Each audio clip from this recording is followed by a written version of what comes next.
This is the Concealed Carry Podcast, Season 11, Episode 10. And welcome to the Concealed Carry Podcast, part of the concealedcarry.com network, brought to you by HK. Today is, you're jumping ahead. I was jumping ahead just a little bit. Thursday, March 27th. You made me forget. Thursday, March 27th, 2025. And we're glad to be with you here today for another episode of the podcast. Now you can get it off your chest, Jacob. Yes, and Riley is the guy who. That's where I was going. Oh, right. Yeah. I guess we typically, introduce. I think most of you all know who I'm the Jacob. hosts are. That's Riley. Yeah, there you go. Riley is the guy who might have surgery coming up. Oh, well, spilling the beans to the world. We'll see. I don't know. Yeah. Got some physical limitations currently with one of my joints, so we'll see what happens with it. Yeah. We're getting older, man. Mm-hmm. We are. I'm having the sad realization of that. Yeah, over the hill. Over the hill? Is that what you said? I don't know. Like that would imply past a halfway point. It kind of feels that way. It does kind of feel that way. Anyway, yeah, like isn't like 40 or 50 the new 40 or something, or the new whatever? You know what I'm trying to say? Yeah, I don't know. I mean, people. I suppose the average lifespan keeps getting longer, but we are past 40 now, unfortunately. Yeah, that's true. I know some of you are like, quit complaining, youngins, and others are like, hey, I got a long ways to go till I'm 40. I used to think that. Anyway, Jacob's the guy that, I don't know, he had something really important to do on his phone when we actually went live here. So yeah, I was doing a little research. Yeah, that's true. Probably had to do with what we're going to talk about today. It was. Yeah. So little tidbit, or I guess teaser of that. We're going to talk about gun-free zones today. Different types of gun-free zones, kind of the different legal liabilities associated with them, what to do about them, all the stuff. Things that concealed carriers need to be concerned with about gun-free zones. So that's the topic today. We've talked about it before, but it's a long time since we did like a dedicated episode about it. And maybe some things have changed since the last time we like really deep dived in on gun-free zones. So if you're a concealed carrier, which probably is most of you, since you're listening or watching the Concealed Carry podcast, you probably want to stay tuned in for this episode so that you know the ins and outs of gun-free zones. It's a thing. Yeah. Yeah. But first, today's episode is sponsored by CCW Safe. CCWSafe.com is their website. I would encourage you to go there and use their finder tool, or what do they call it? I forget now. It's like a plan thing. You just tell them what you're looking for. You can do it right there on the website. Here's my needs. I'm looking for coverage for just myself. I'm looking for coverage for my household, me and my spouse, whatever. You put in there a little information if you're a veteran or anything of that sort, and they're going to generate for you and share with you the best plans that are going to offer coverage for your particular needs. That's the easiest way to find coverage through CCW Safe, I think. I played around with that tool a time or two. Plan Advisor. Yeah. There you go. Yeah. It's a great, it works fantastically well. So check it out. Go to ccwsafe.com. Use the Plan Advisor tool and find the best plan for you. I mean, if you're in doubt, though, the easy thing is to just go with the ultimate plan. It'll get you all the things. It is the aptly named. You can't beat ultimate, right? Ultimate. Is there a word that surpasses ultimate? I don't know. I'd have to go check Front Sight's marketing history. little inside joke for some of you. Yes. That is spot on. Is there a word better than ultimate? Yeah. Anyway, so ultimate plan, ccwsafe.com. Go check them out. Today's podcast also sponsored by Palm Pepper Spray. You got your pepper spray? Yeah, right here. Oh, okay, cool. Yeah, a little. It's harder to access when I'm sitting down, but there you go. Lesson learned. Well, I know that already, but okay. Here, fist bump with the pepper spray. Don't activate it. No. I actually was pulling this out just recently because of a loose dog in the neighborhood as I was out walking, and it was kind of giving me some of those vibes of like, not really sure, if this dog's going to make an issue or not. So it's nice to have this with me and just pull out, have it in my hand. Nobody's the wiser. Nobody cares. If somebody was to see me, they wouldn't even know what this is probably. That's one of the things I actually appreciate about a palm pepper spray unit is it doesn't really look like anything. It's pretty incognito. Yeah. It's pretty nonchalant. There's kind of the older style pepper spray units from competing brands that you see them, you know what they are. Yeah. This could be like a tube of lipstick for all I know, not that maybe I do carry lipstick, but anyway. He doesn't. Riley's the guy who does not carry lipstick. What I like most about Palm is that right on their website you can buy water inert units. They make it easy to buy trainers. Yeah, I mean my kids freaking love them, right? Mm-hmm. I mean, it's just family night, backyard, spraying each other with water. I mean, you can. My kids are pretty proficient with pepper spray. That's all I'm saying. Yeah. So fantastic units with a strong formulation, easy to use. You don't have to worry about accidentally activating them because I think the switch on them, the spring-loaded lid there works. It's very effective at what it does. Yeah. And they're going to do what you need them to do in the moment you need them. Like I said, I thought for a minute, I'm like, oh, this might be the first time I have to spray a dog with one of these. That'll be kind of cool. But he went his own way, and I was like, oh, all right. Guess we're good. Darn it. Darn it. Riley's the guy who wants to spray the dogs in the neighborhood with pepper spray just to see how they react. No, not really. But anyway, so palmpepperspray.com is their website. Go check them out. Let's get into the topic.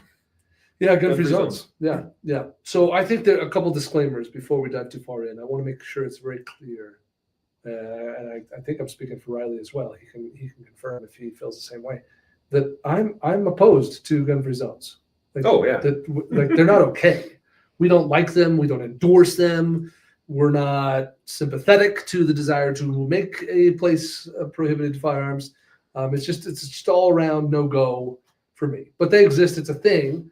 I simultaneously respect the constitutional powers granted to the right to own property and the authority that comes with being a property owner. So that's a thing. But just to prevent any potential accusations, there is no endorsement of gun-free zones here. The concept of gun-free zones is flawed. Oh, inherently. Right? Right. Because it's like, okay, we're going to make this a place, an area where you cannot bring a gun. And it's like, okay, but if somebody's intent on doing harm there, like they will just ignore the sign or the rule or the policy, Yeah, I think that's the majority. I mean, we have to, I suppose, accept that there are some gun-free zones that are legitimately like secured and protected places. True. Right. If I go to a ball game and the franchise that owns that particular stadium, whatever company, they're checking people with metal detectors and searching bags. I mean, right. Disneyland, a Broncos game. These are places where it's pretty locked down. They have on-site security or law enforcement arm. There's a staff. There's an effort. It's an organized thing. Sure. There's surveillance cameras. There's response plans. Et cetera. Yeah. That's a situation where I'm like, hey, it's cool. Like you're taking some steps to secure a situation and you have a plan to respond. And, you may or may not be doing it well. That's up for debate. But that's a different situation than, hey, this is Whole Foods and we just don't want anyone to come in here with guns. We're not doing anything to protect you or to secure your safety or security. Right. We just think that no one here should have guns. Right. Yeah. That's inherently flawed because kind of anybody can. Touchy-feely, idealistic view of the world that, hey, here is a safe space for you to come and shop while you're here. But it's ignorant to the fact that can all be, quickly change and no longer be a safe space real fast. And if you're complying with their policy or their rule or their posted sign, you're a little bit of a disadvantage. And so, one of the, to your point about secure areas that, are going through the effort to create a actually secure space, I get that too. And it's like, okay, at least people probably are not sneaking things into here if the security, protocols are done well enough. Yeah. But one of the things that's so challenging with that is it's like, usually those kinds of events, I usually have to park somewhere and walk somewhere, and there's this space or this place in time or this space and time, as well as an actual physical space where I am vulnerable before I get to be within that secure area. And that's always been a big, frustration. Valid. Yeah. I mean, think about the airport. It's a great example where, if I'm going to get on a plane, then I can't have a gun on my person, right? I mean, check bag, all that drama aside. I'm not going to take one to a secure checkpoint, which means that if I go to the airport and, with the intent to get on a plane, I'm not picking someone up, but I'm going on I'm traveling. Then for some period of time while I'm in the parking lot, while I'm on the shuttle, while I'm in the, the gate, or not the gate area, the terminal area, the check-in area, all that stuff is an unsecured area. But I'm probably not armed because I know I'm about to traverse, same thing, right, as going to the game or going to whatever the place is. Yeah. There was a terrible shooting in, what was it, Florida, Orlando. Fort Lauderdale? Orlando. Okay, Orlando. Where you're describing that very thing. Yeah, the gate. It was in the baggage area. Yeah. Dude gets his bag, which he checked a gun in from wherever he came from. Gets his bag, goes in the bathroom, arms up, comes out, starts shooting people. Yeah, you're defenseless. Now, if I happen to be visiting the airport to drop someone off, pick someone up, I could be armed potentially, depending on the airport, of course, and all that drama. But yeah, super valid acknowledgement. Yeah. So the reality of life, though, too, is that. There's going to just be times where we're more vulnerable than others, even when we could potentially, even when we can be armed or carrying a gun. There's just times where we're more vulnerable. There's times where, by nature of what it is we're doing, the activity we're participating in, the fact that we are with other people, with children, trying to whatever that we're maybe not quite as tuned in or not as able to be as aware of the surroundings and the situation. But those are a lot of times things that we can do something about, and also where possible in some of these other situations that we just got done describing, there might be some other things we can do to make us less vulnerable. And certainly part of that is making sure we have a plan for wherever we go, wherever we may be, especially if we have others with us, family members, children, and so forth, to kind of like, hey, if something pops off here, here's what we're gonna do, anyway. But our purpose today is to talk about different types of gun-free zones. We kind of described a couple of things loosely there, but let's talk about it more from a legal standpoint. What kinds of, for instance, we're going to talk about places off limits according to federal law, places off limits maybe according to state or local law, places that are off limits potentially by private property, owner's wishes. Yeah, I put them in 4 categories, Riley. And this is a Jacob construct. I made this up, but it helps me. So the first category is, and most of this is about legal consequences, but my first category is things that cause me to get felonies. So right, like felony is a big deal compared to like a misdemeanor somewhere. So this is basically anywhere the federal government prohibits guns. Yeah. So, we're talking about federal, it's a pretty short list, right? I mean, we're talking about federal buildings, we're talking about property or areas designated secure by the federal government. And of course, to some degree, depending on how you want to read into it, we're talking about the parking lots associated with the federal building or a building at which federal employees operate full time. So those are places where they're gun-free zones because the federal government said so. And if the potential risk of me breaking that law is a felony, and I like voting and owning guns, so that's a pretty hard line for me. Yeah, I don't want to have any of those things called into jeopardy. Right. Also, these tend to be places we don't have to go on the regular. There's not a lot of particular unless you work in one of those places. If you work in one of those places, which you have worked in one of those places before. Yes. I have not. But I did have occasion to go to a post office recently. In fact, I had to go to the post office for our business. At least a couple times a year, some dumb thing happens with some package or something, and I got to go pick it up from the post office because. Wasn't that called a little bit into question with a federal lawsuit, the post office thing? Yeah, but that lawsuit was upheld. Or I should say the lawsuit failed. Yeah. So it continues to stand. Yeah. And that's an interesting one because the post office, and I think one of the reasons why there's a little bit of ground to stand on there to some degree is post office is a little bit quasi-governmental. Yes, government owned and operated, but kind of as its own Well, there's post office boxes. So if you There's that. if you live, Yeah. you might live in a community where Yeah. the only way to get mail is to go into a post office physically. A rural community where there's no mailboxes, they're not delivering mail out to each person's acreage. That's where most of the cases have arisen from. Is Yes. hey, this is how I get my mail. Yeah, Is I have to there's a go box here. in there. Yeah. Yeah. So that's where some of the dramas come. But up till now, that has not changed.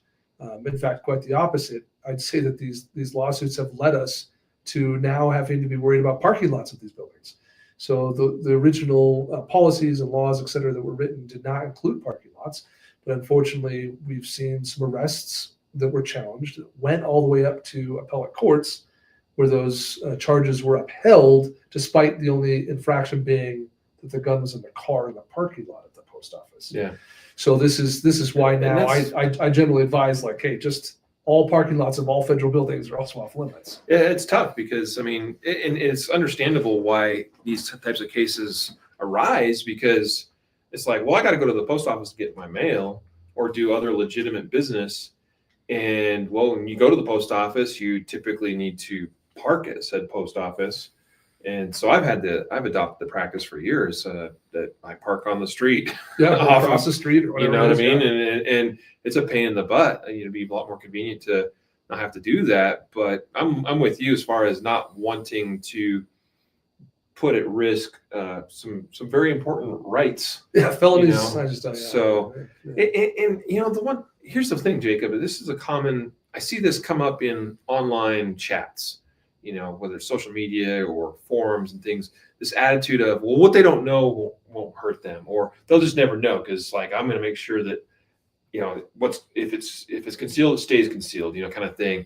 And it's like, well, that's all fine and dandy. But the one thing that comes into my mind when I think through that, when I've even thought through it myself, like, well, I could just run in there and I'm well concealed. I've got a coat over top even, that kind of thing. Like, as I think through that as well, how are they going to catch me? What if while I'm on post office or VA or Social Security or whatever federal government property, I have a medical emergency?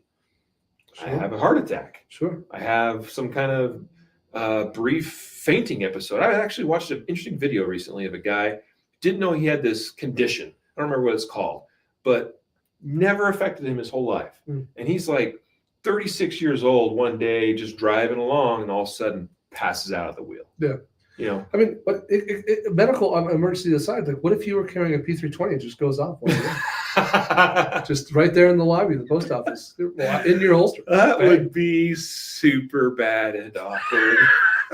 Like, bam, jab at 6 hour. Okay. Wow. Anyway, so I think and we'll talk about. I just told you I have 4 categories. We're starting at the most serious one. Yep. Federal this attitude of like, what they don't know won't hurt me is one. That's an attitude I'm unwilling to adopt. Yeah. When the potential consequences of felony. This is all risk reward, and everyone gets to make their own decision. We all get to make our own decisions. Yeah.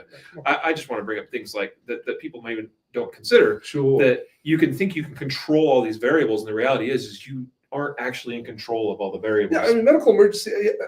You just bump into somebody, and they start yelling at you, and it creates a confrontation. The postal worker calls the cops. The cops show up, and now we're dealing with cops, and cops are wondering what's going on, and they search you, and all sorts of drama. I mean, I'm not saying any of those things have happened. We're just theoretically saying they could happen and cause you a serious problem. Mm-hmm. Yep. Yeah. These are things that are worth thinking about, and ultimately, one of the reasons we carry a gun is to, I don't know if reduce the risk is the right way of explaining it, but the idea is that I am trying to prepare for things that are very unlikely to happen, but if they do, the consequences are severe. That's right. Right. Yeah. And so this is the same kind of way of thinking that if like I might think that the likelihood of something happening while I'm on federal property that reveals to leads to the discovery of the fact I am breaking federal law, you might think that that's a low probability, and it likely is. However, if that happens, the consequences are severe. Yeah. So it's the same kind of thinking, and I think it's worth at least considering that we should look inward and go, hey, it is the way we think about this consistent? This way, but here I don't. Yeah, exactly. Yeah. That's a good perspective. I hadn't thought of it that way. Yeah. All right. What's up, Woodrow? I don't know. Interesting comment there from Wayne. I don't know who Woodrow is. I mean, we're still talking about, I don't know what number President Woodrow Wilson is. Not my favorite president in the world either. No. But not even close. But anyway. Yeah. So federal property. Yeah, so number 2, second category. So my second category is government-owned property designated as prohibited by some sort of state or local law. Yep. So there's a lot of common ones, and again, vary by state. Download our free app to your phone, and all this will be there. But some common ones would be things like courthouses, police stations, buildings where elected officials meet, voting locations, or places where you can drop off ballots. Those are common ones we see. Schools. The vast majority of states prohibit guns at various types of schools, probably all schools, but certainly some schools, probably, depending on the state. Though South Dakota just unlocked campus carry on all schools, which is pretty extreme. Them in Utah, hardcore.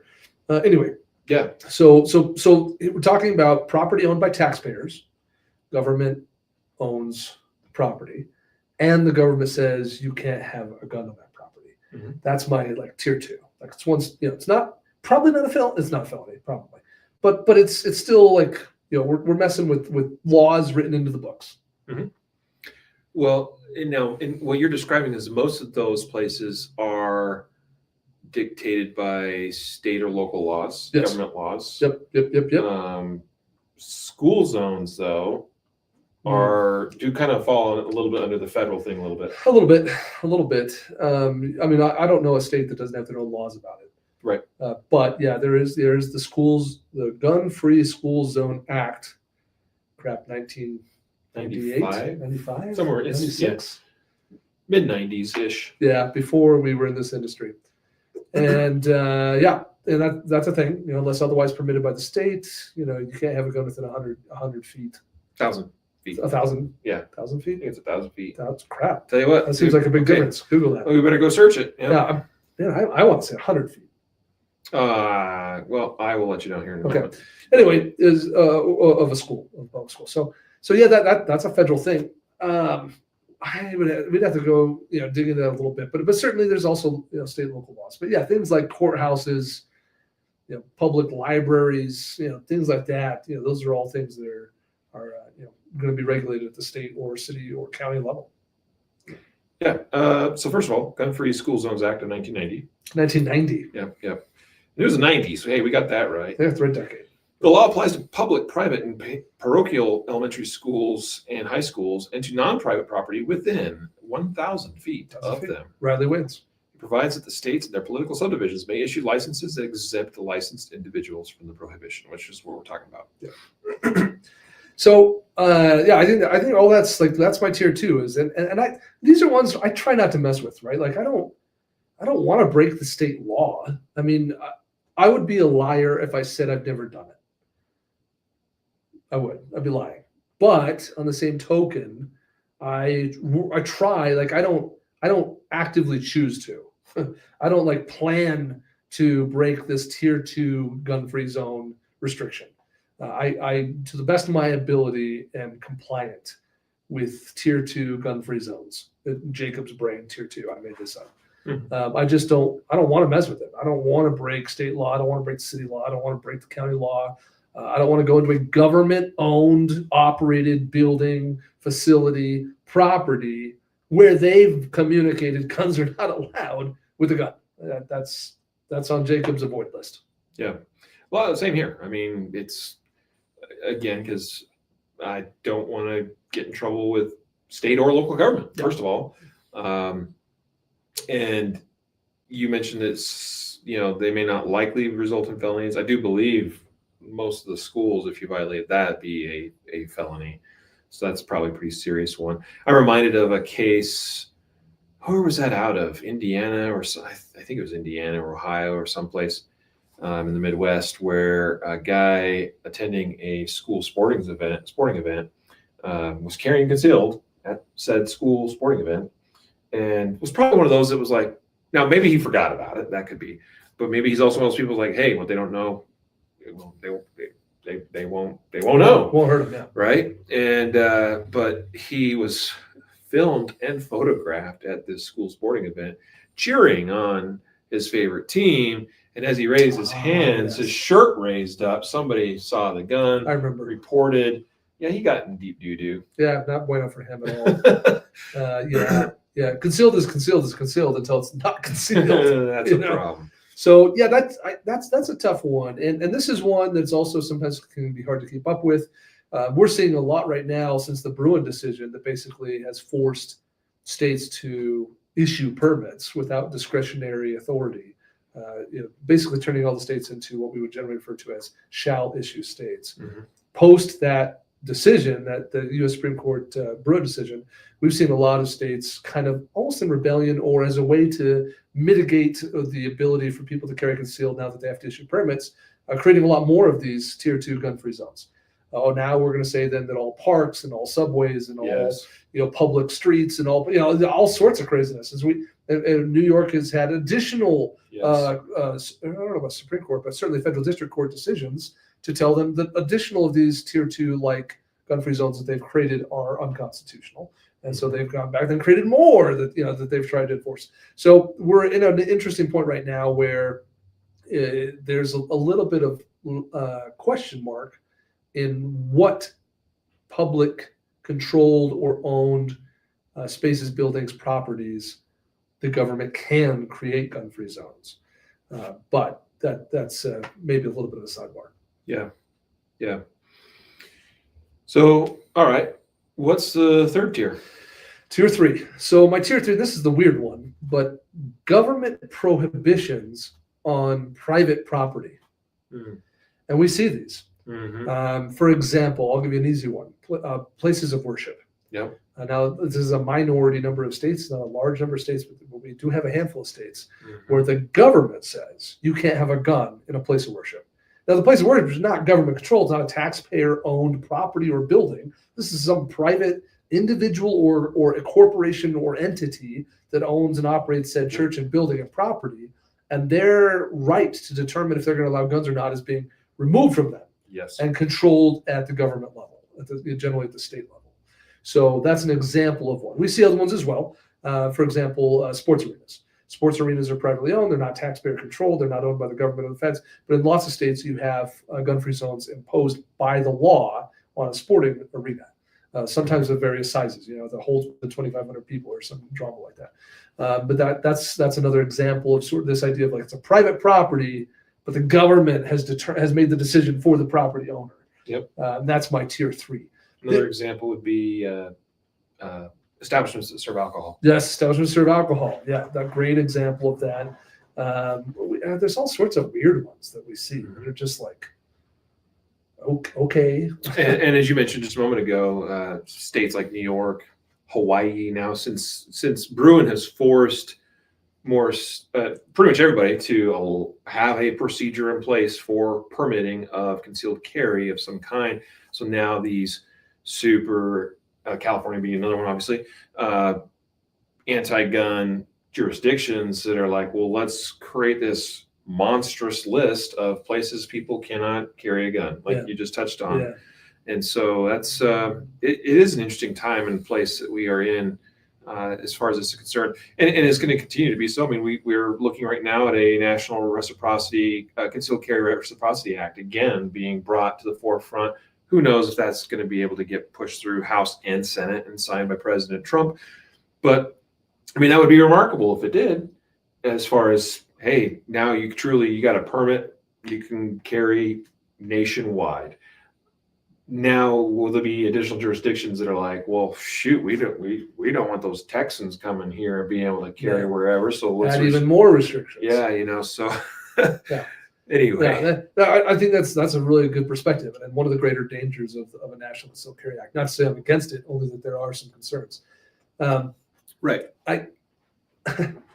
This category, this third tier of mine, is interesting.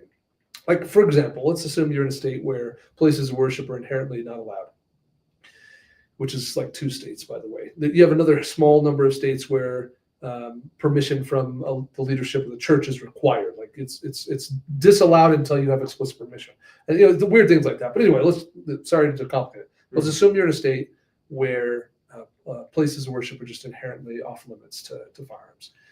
But your pastor's like, yeah, we got a freaking church security team. We got 12 dudes that are armed, and we'd like you to join it, or whatever the thing is.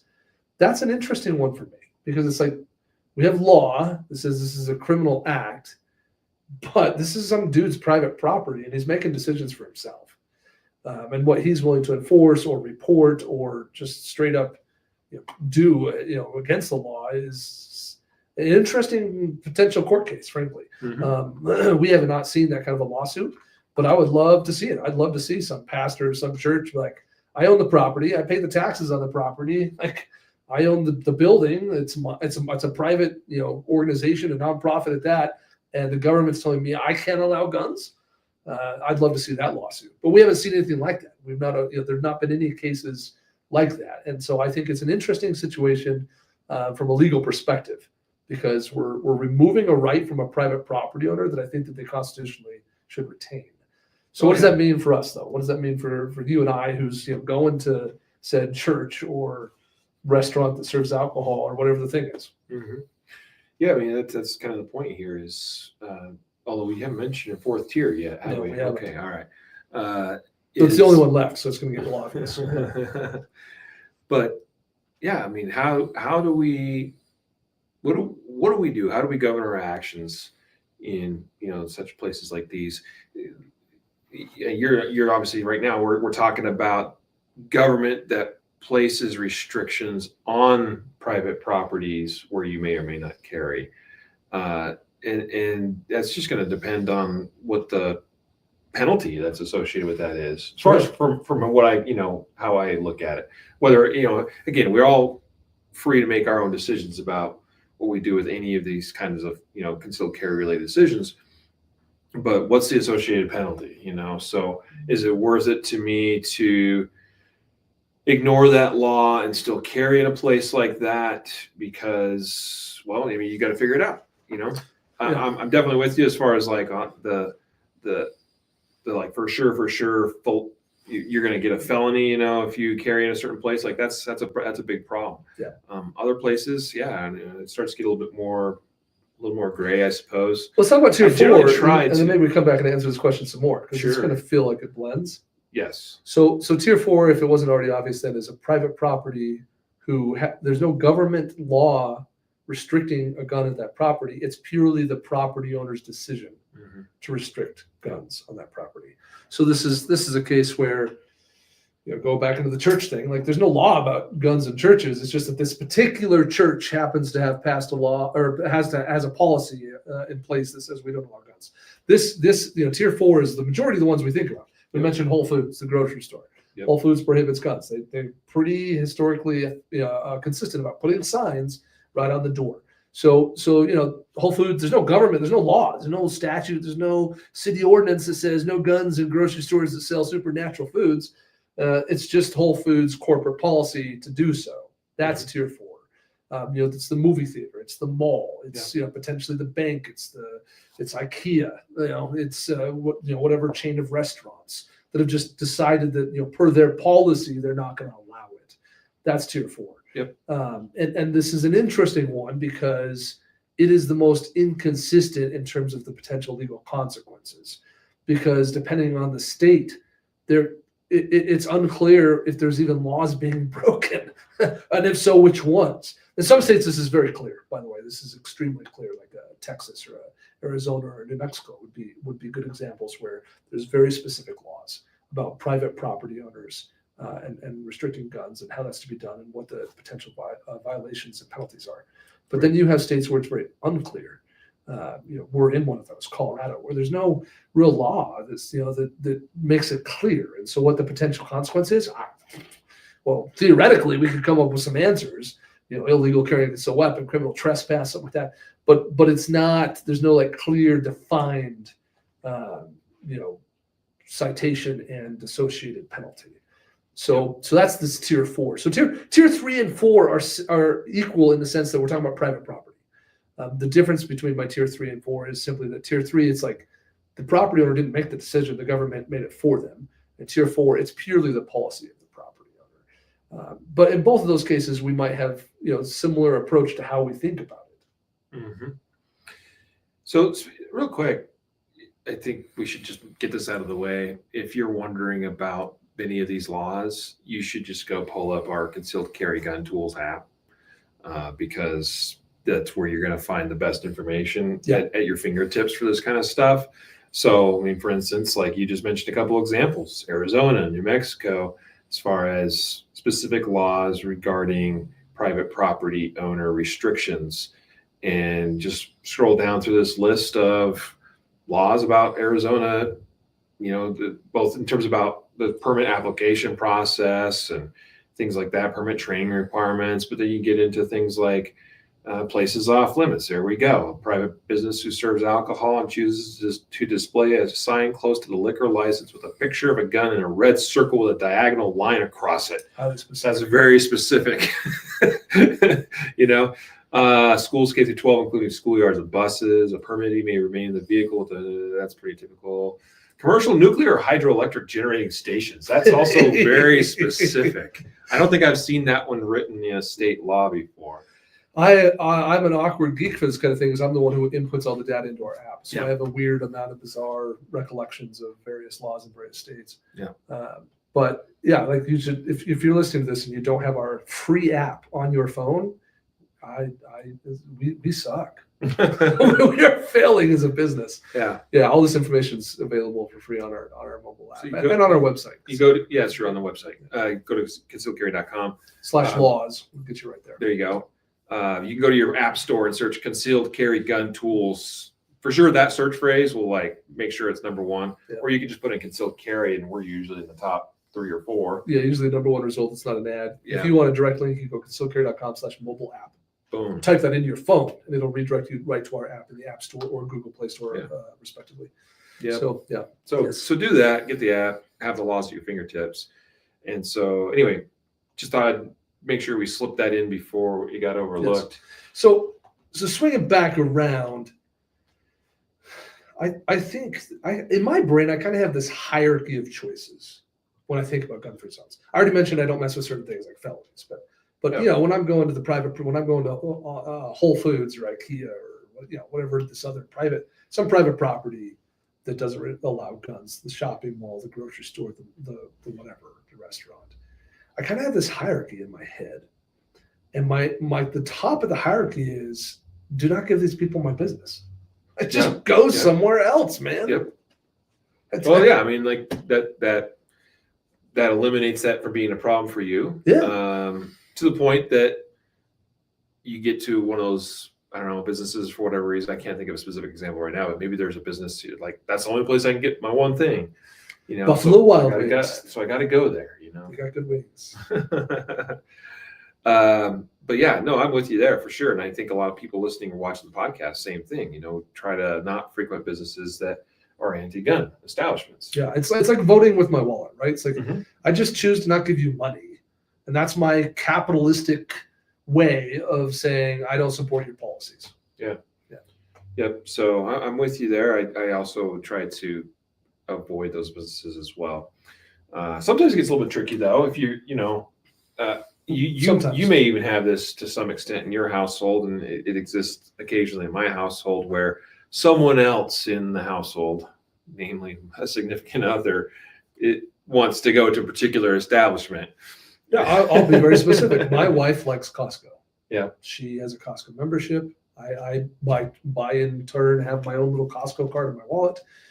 When she signed up for her Costco membership, she signed the Costco member terms and conditions, whatever agreement, in which it says we won't bring guns into Costco. So, have on occasion, I accompanied my wife to Costco. Yes. Did I bring a gun? I'm not saying out loud on the internet. That's right. But I think the point here. He did not. Of course not. I would never violate anything that could get me in trouble ever with anyone. Just that's the answer. But I think that, Costco has competitors. I don't have to shop there.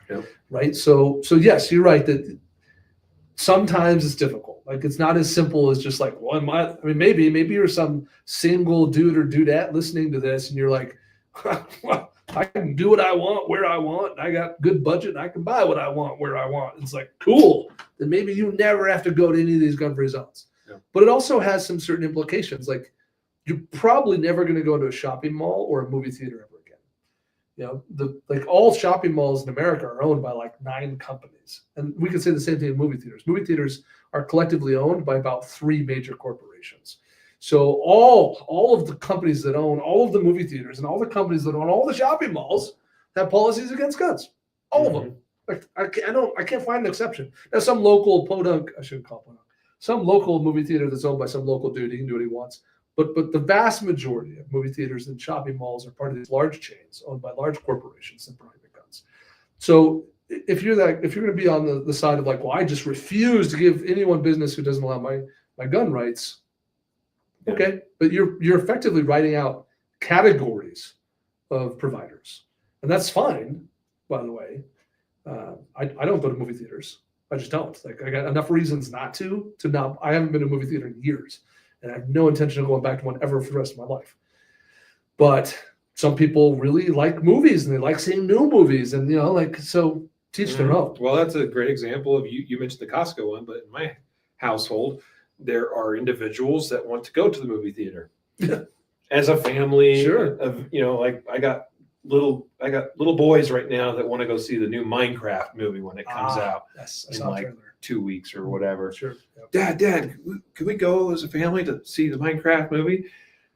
Well, we're probably going to go see the Minecraft movie. So, I'm going to go. I'm going to do the thing. And what am I going to do? I'm not going to tell you.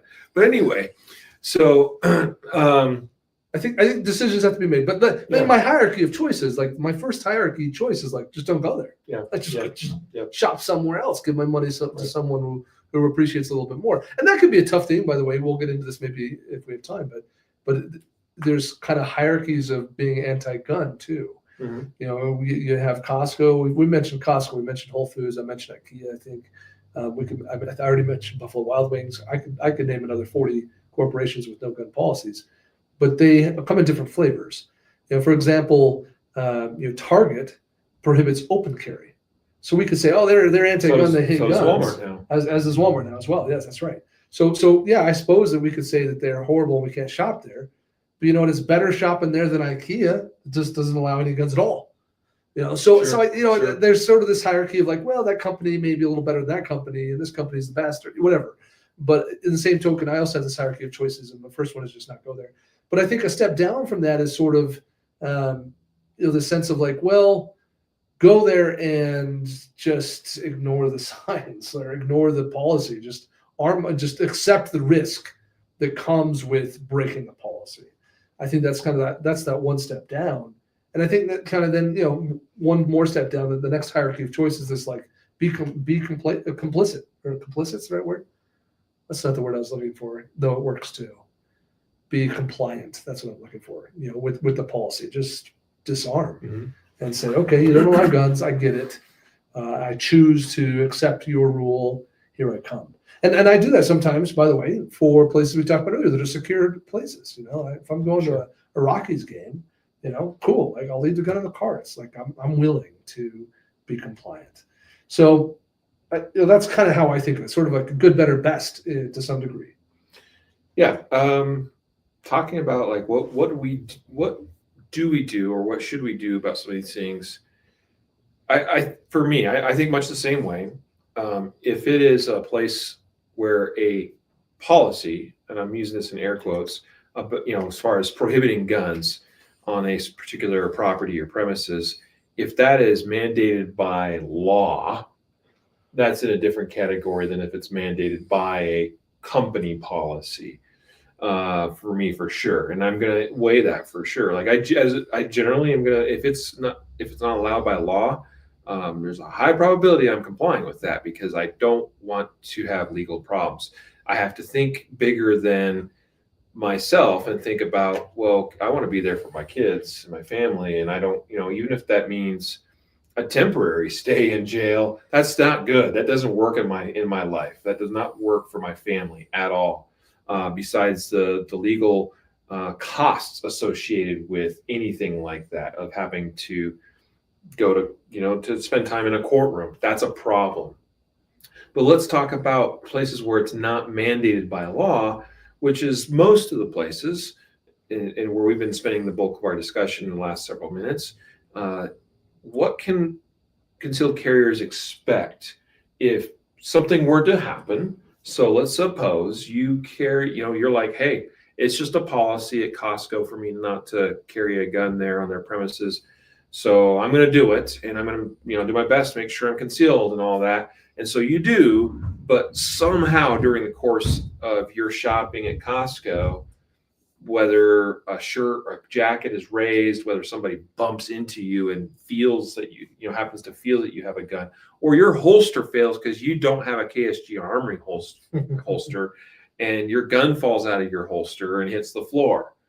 Okay. Or you are carrying I'm not going to name the particular gun like you did earlier, but it just happens to go off in your holster. Okay. So let's just imagine something happens to where it's discovered that you are in violation of this company policy. All right. What can you expect? Yeah. So, because I think it's important for people to know to make their decisions. So I'm going to start by addressing kind of this industry jargon that we like to use called force of law.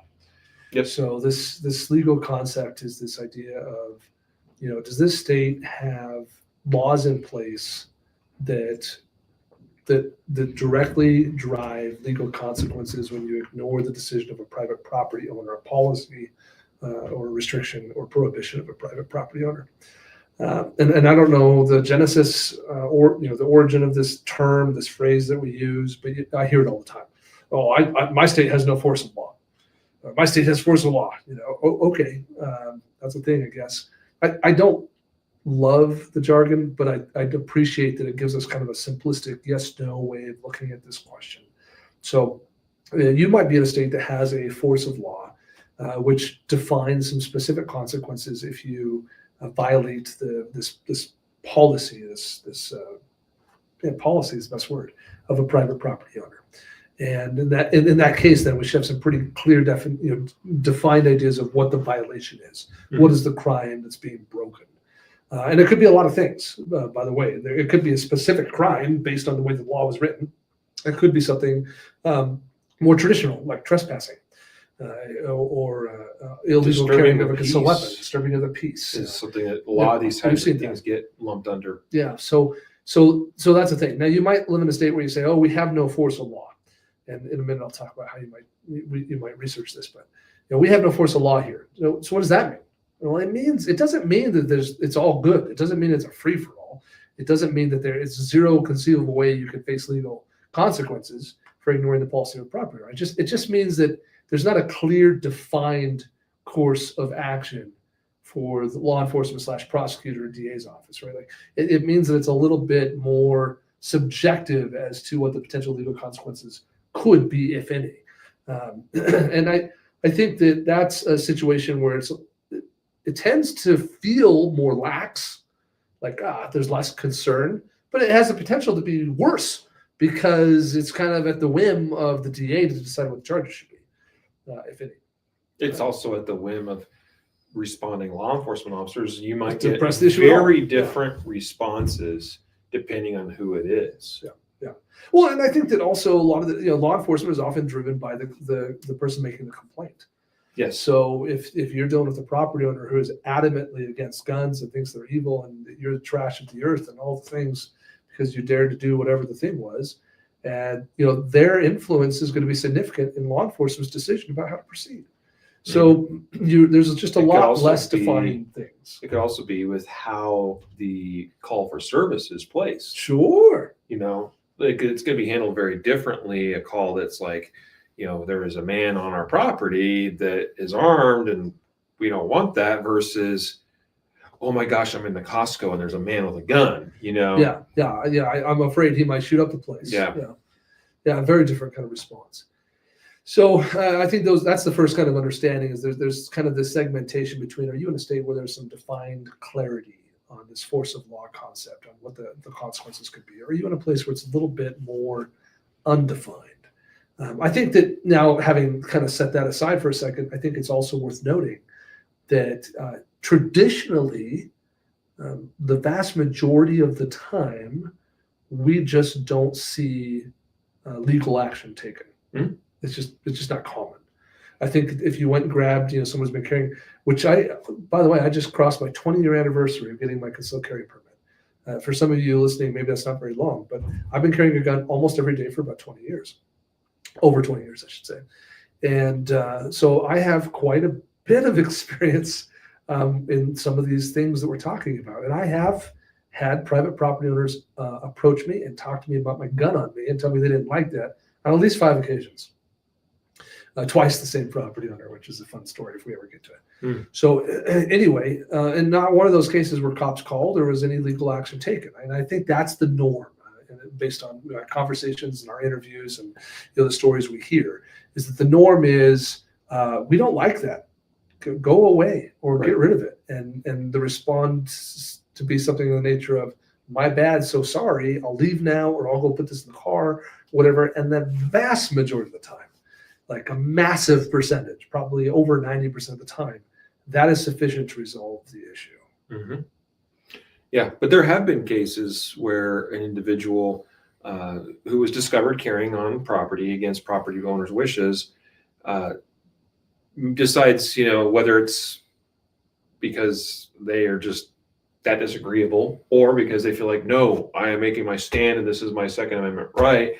And that turns very quickly into, well, you are now trespassing here because we do not want you here. And if you refuse to go, you are going to be at the very least arrested for trespassing. Yeah, we've seen that. Yeah. Another one that, it's a little bit of a diversion, but I think it's worth kind of taking the topic this way for a minute, is I think there's a change if it's your employer. Yeah. So if we're talking about, the rights that your employer has to restrict guns, and the employer presumably owns the property or is an agent of the person who owns the property legally, and therefore has the right to make some sort of decision about no gun policies at that building or on that property. And those policies could be just specific to employees, by the way. We see that all the time. And those policies may not apply to people who just enter the premise. Right. But presuming they could apply to everybody, they're both flavors. But assuming you are an employee and that this policy does apply to you, and you've probably been notified, probably it's an employee manual that you signed that you would read that you've never read. Mm-hmm. Regardless, you've been put on notice in some fashion, or you're expected to be legally responsible to know the policy. You might dodge any criminal action, but it's worth noting that you might lose your job, right? Or, at the store, you might be banned from shopping there again. So beyond legal action, there are other potential consequences that could impact your life. Yep. And that's just worth also noting. And I'm a little bit embarrassed that we haven't brought that up to this point, because that is actually a really important angle to consider here, and that is carrying at your place of work against a company policy. Again, some of you might be like, well, okay, I lose my job, I'll just find another job. Sure. But there are certain jobs and certain industries that might be such and might be of a size, or might be so specialized, or might be so small that very quickly you could be, become persona non grata in that industry. Yeah. Like it might be very difficult. Like it could be life changing for you to lose a job because you are found to be carrying a gun when you shouldn't have been, and word spreads. Yeah. And so that could be life altering. And now you got to find a whole different career because nobody wants to hire you. Yeah, that sucks. That's a problem. Look at our time. So I do have one other topic that I think it's important to hash out before we throw in the towel on this one. Yeah. And I think that is how property owners who have these restrictions may or may be required to communicate it to you. And because we see a lot of this, both in terms of variance in local laws and just in general confusion and or myths borne out in our community. So let's start by saying that there are some circumstances where there are laws that require property owners to post very specific signage. You just mentioned one from Arizona, Texas. We see this a lot in Texas. 30-aught signs. Yeah, 30-6, 30-7. Yeah. So it's conceivable there might be some laws in place, and sometimes these laws are pretty specific to just restaurants that serve alcohol or just whatever thing. Other times they might be more broad. Hey, if you're going to restrict guns, you have to put up the sign. And at least in one state, in Tennessee, there's a law that basically says, that imposes potential liability if they don't communicate it properly. So anyway, that's one thing. Then there's just sort of this general like, well, like what would be reasonable in terms of how a person could be put on notice? Like what would qualify? If this hit court and we'd said, hey, did you go out, did you take the reasonable steps to inform people that you have this policy? Then there's that question. And I think I'm going to come back to that in a moment. And then I think you have this more broad thing of sort of states where it's possible. It's sort of like, hey, if the policy's there, like that's good enough for us. Like we'll enforce that. And I would not want to mess with those states. So, all right. So let's come back to probably what most of us, the vast majority of us listening to this, are in that middle version where it's like the real question is, did the property owner take reasonable steps, reasonable measures to communicate the policy to someone? Mm-hmm. And I think that there's three conceivable theoretic ways where the property owner could take reasonable steps to communicate. The one that's most, I think that we talk about the most, or we see the most, is a sign. Some sort of sign posted near at the entrance, that someone would reasonably see and know what it means upon entrance to the property. Yeah. So my favorite are the signs that are either a revolver or a Beretta or 1911. It's like, no Berettas allowed, no revolvers allowed. Oh, cool, I'm good. Cool. Yeah, that's a fun. Walk right on by. That's a good go-to joke. I don't carry any of those either, so it tends to be a non. But I mean, I think I think the reasonable person would expect that to mean this, right? Here's what I think I would add to this part of the conversation, Jacob, is that we are trying to balance the idea of Second Amendment rights, which are, enshrined in the Constitution, and we all believe in them wholeheartedly. Trying to balance that with being responsible citizens.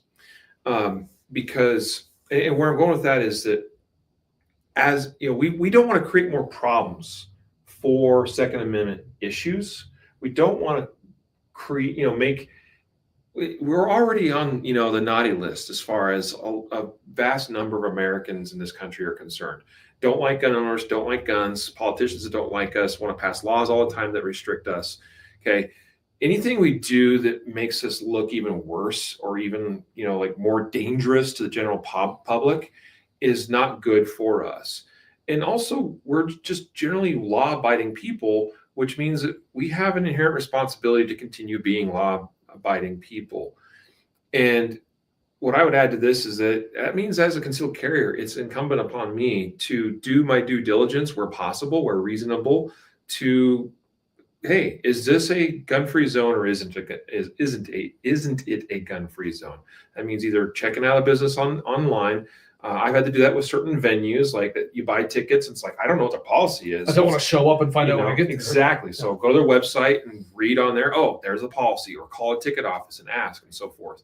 I've done both of those things before. Or you're entering a business and just scanning the window, the storefront. Hey, any signs? I don't see anything. Okay, I'm going to assume that all is good. Yeah. I got lots. I'm trying to do this very sequentially in my brain. So it's super valid, and I think we need to talk more about what's considered reasonable. Yeah. I mentioned kind of three core theoretic ways. As sign being the most common. Another one that's very, very common, way more than most of us think, is written notice. Yeah. Just something written that you would be expected to legally have read. So tickets, you buy a ticket to the game, to the concert, whatever, there's fine print there. Ticket to the movie theater, there's fine print on the ticket. We talked about the Costco membership agreement. We talked about employee manuals. Yes. I think that, we also employment agreements, et cetera. But these are all contractual things. Lease agreement, rental agreement, for renting or leasing. That's a legal binding contract. Drive for Uber or Lyft. You sign a contract, right? Yeah. So now sometimes it just means you're in violation of contract, and that has its own legal consequences. Oh, now you can't drive for Lyft anymore, or now you can't live here anymore, or now you can't work here anymore, right? So it may not be criminal charges. It might just be some related consequence. But I think that's relevant. And then the third one that's probably the least common is verbal, like you just be told, which has happened to me on like I said, on several occasions, several times. Someone's come to me like, listen, we don't have a lot of guns in here.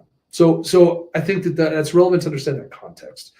Now, that said, like there's a legal question here about how much effort the property owner has to go to. They have to put the sign up at every entrance, or just one of them. I'll give you an example. The mall closest to my house, the Flatirons Mall, for those who want to go look it up in Colorado, it's owned by one of the big corporations. I think Simmons Mall Group or whatever. Yeah. Anyway, yeah, there's a sign, sort of. I mean, if like you walk through the first set of glass doors, and there's a little bit of space before the next set of glass doors. Mm-hmm. And in that space, if you turn in to the either side and you look at the wall, there's a sign. It's about 11 inches wide, about 17 inches tall, and it's got letters on it that you'd have to be about this close, like a foot away to read. And it's a whole page of terms and conditions about being in that mall. And so if you actually read that crap, yeah, there's something in there. Is that sufficient? Have they met whatever the legal obligation to have gone to the effort to reasonably proactively put me on notice as I entered the mall? I don't think so. Unfortunately, I just announced on live YouTube that I've read it, so I know. But the Flatirons Mall, I'm definitely going to be in trouble on that. But you get my point. Like so there's a reasonable standard. Like what would be reasonable for us to expect someone to do to proactively put you on notice, and whether or not any given private property owner has or hasn't gone to that effort, I suppose that's potentially for a court to decide. But also you get to decide how you're going to proceed and how much due diligence you're going to go to determine who does and does not. Yes. Those are good thoughts. We've covered a lot here today, and I hope a lot of this has been good, at least at the very least, good food for thought for all of you watching or listening to go, hey, there's something here that I need to learn more about. You can learn a lot more about this on our website at concealedcarry.com. We have a number of articles that touch on this subject. We have a free ebook. There you go, free ebook. So go get that, download that, read that about gun-free zones. The app we mentioned here today, another free resource. You should have that on your phone, Concealed Carry Gun Tools app.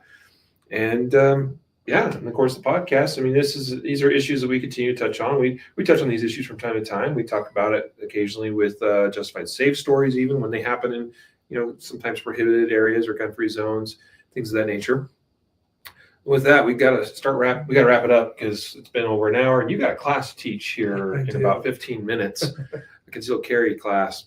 So today's podcast sponsored by CCW Safe. We appreciate their support of the podcast, making it possible. Consider joining and getting membership from CCW Safe at ccwsafe.com. Also, Palm Pepper Spray, palmpepperspray.com. That's POM, palmpepperspray.com. And there you go. Sponsors that make this possible. We hope you enjoy the podcast. If you have any questions or comments or want to just get in touch with us, hit us up with an email at podcast@concealedcarry.com.